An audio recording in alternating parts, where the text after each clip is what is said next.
The Electoral Commission has set Thursday 27th and Friday 28th November as nomination days for aspirants seeking to fill vacant positions previously held by deceased candidates.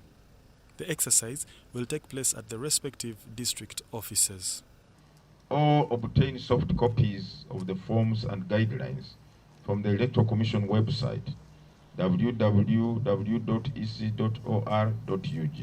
The demarcation of local government electoral areas and the reorganization of polling stations ahead of the 2026 general elections has been completed. Elections will run from 15th January to 6th February, starting with presidential and parliamentary polls, including for the special interest groups. The Commission has contracted 4 international and 2 local firms to print ballot papers for all elective positions. The production of ballot papers for the various elective positions is currently underway and progressing well. The Commission advises political parties which are contesting the presidential elections to submit the names of their official agents who will be accredited to witness the delivery of the ballot papers at the airport in the case of ballot papers which are printed out of the country, and eventual delivery at our warehouses in the case of ballot papers and other election materials printed within the country. Technology will be heavily deployed in the 2026 polls. The Commission has procured 109,142 biometric voter verification kits.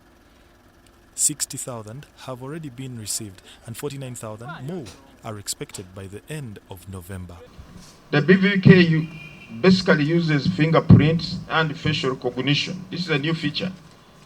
If your fingerprints are worn out, we should be able to recognize you by the face. There is an application in the kit which will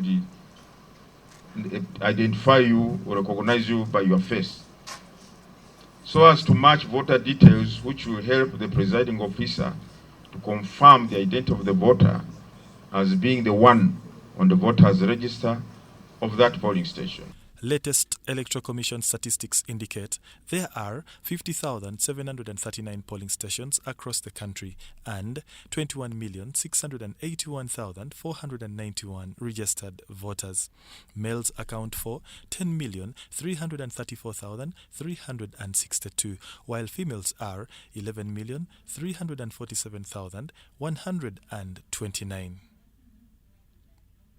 A total of 83,597 candidates are contesting for 45,505 elective positions.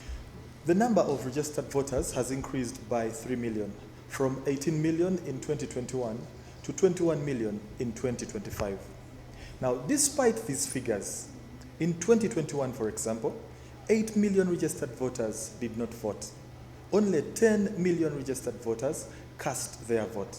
We put a question to the Electoral Commission about their plans to ensure more registered voters participate in the forthcoming general elections 2026.